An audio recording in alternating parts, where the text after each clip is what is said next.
A First Amendment debate in Hyattsville. Good evening. This is CTV News. I'm Sonia Shrivastava. And I'm Patricia Vallone. Thank you for joining us. Well, students put Northwestern High School officials on the defensive at a forum last night in Hyattsville. Administrators called the meeting to address concerns over the handling of a recent student-planned protest that resulted in several suspensions. Rochelle Metzger has the latest on the story. Students at Northwestern High School have a lot to say. We're trying to get more people to understand what is happening. Faculty and county leaders seemed ready to listen at a forum last night in Hyattsville that grew tense at times as passionate students sparred with officials on stage. We are always open. Elected officials, take your pen. You all know how to write, you know how to do email. Dozens of students stood up to air their grievances. Some were shown on PowerPoint slides. Some of them had to do with sanitary issues. Some of them had to do with the wage freeze on our teachers' pay, which we think is unjust, oversized classrooms. Officials hope to quell a recent wave of Occupy-inspired activism that came to a head March 1st when staff squashed plans for a walkout. What concerned me that day was the presence in terms of the overall school feeling. It was very tense for some reason, but it really wasn't coming from the students. My classes ran fine, and we actually used it as a teachable moment, and we talked about the First Amendment. Shane James is one of 4 students suspended for allegedly inciting a disturbance. I did not participate in the action, so I don't see how I incited any disturbance, let alone violence. And despite the actions of the administration, it was fully peaceful. We saw police cars everywhere. We saw K-9 units, K-9 trucks,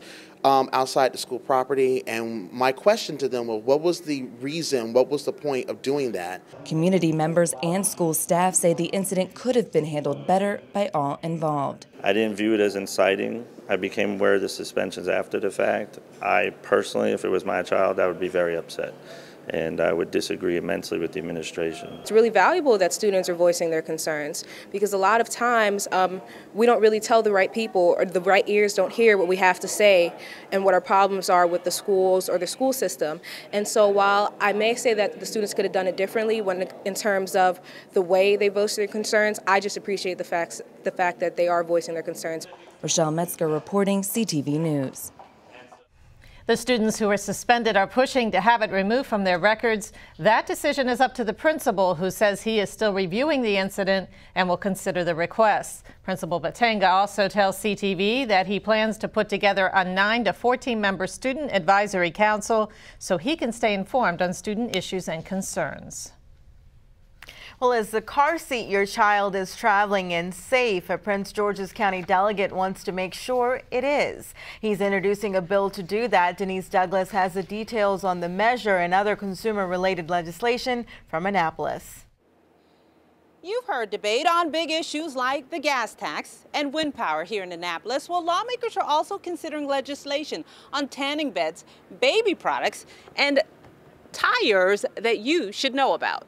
As the session winds down, lawmakers are looking at some bills that could affect you on a day-to-day basis, like the one on tires proposed by Delegate Benjamin Kramer. He wants them labeled with the month and the year they are manufactured. To try and prevent these tires that have been sitting there degrading on a shelf from being sold as new. And if someone does, someone can still purchase that tire, but it'll be understood it's not a new tire. And if it is not a new tire, there will be a little bit of information that... A tire that has deteriorated can be dangerous on the road. Meanwhile, inside your car, Delegate James Hubbard is focusing on the car seat, calling for a ban on the sale of child care products that contain a chemical flame retardant, which has been shown to cause cancer in rats. Chances better this time, you think? I think so. Delegate Kirill Resnick also has a bill aimed at preventing cancer by stopping anyone under 18 from using tanning beds. He's concerned about the ultraviolet rays they emit. Obviously, there's a lot of concerns, and I understand them. People are concerned about personal rights and personal liberties. But for my approach on this bill, because it is a known carcinogen, I think that we as a state need to treat it the same way that we do tobacco and alcohol under a certain age, and you shouldn't be doing it. So there you have it, tanning beds, tires, and baby products. Not much time, though, for those pieces of legislation to move forward. The session ends on April 9th. I'm Denise Douglas, CTV News. Okay, thank you, Denise. Another consumer-related bill that will be considered has to do with rent-to-own stores. It would require that the total cost of rentals be disclosed in contracts. Students at the University of Maryland will see additional police on campus today. Chief David Mitchell says they will be patrolling the mall area after a sophomore on campus threatened to go on a shooting spree there. But Alexander Song was arrested before he could carry out his plan. Song had posted messages online, which several people reported to police over the weekend. Chief Mitchell urges the community to continue to let them know about any suspicious behavior. We continue our commitment to keep your loved ones and our students as safe as possible. Let us remember that hometown security is homeland security. Let us all remember, if you see something, say something, which was done in this case, and led us to the arrest of Mr. Song. Chief Mitchell says Song was in good standing as a student at the university. He has been charged with disturbing school activities. It's a misdemeanor, which carries a fine of up to $2,500 and possible jail time. Maryland's unemployment rate drops to 6.5%. That's the lowest in 3 years. Data released from the U.S. Department of Labor shows the state added 5,000 jobs in January. Meanwhile, Maryland state employees who make $100,000 are up 6% from last year. The majority of the people who made the list work for the state's university system.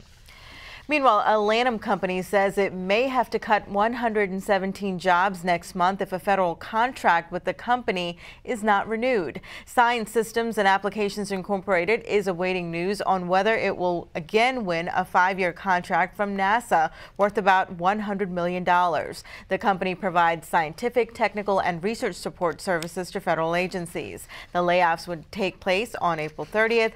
SSAI currently employs 300 people. Starting next week, CTV News will present a special series of reports on education. Reporters take an in-depth look at how Prince George's and neighboring school districts are helping students bridge the achievement gap. We visit Montgomery County, recognized nationwide for raising academic standards, increasing teacher retention, and having the highest graduation rate in the country.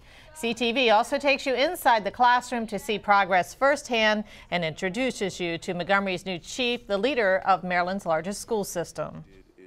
Put teachers together so that they could collaborate with each other and really learn from each other. And what happens when you have adults learning from each other is they really focus on individual kids, and that's how you help, kids who haven't been able to succeed at a high level. When the adults are really focusing on them and making sure there's a high standard for them, that tends to work pretty well. And that's what we do. Be sure to tune in. The first installment of the series will air on March 21st. And you are watching CTV News. I'm Patricia Vallone. And I'm Sonia Shavas.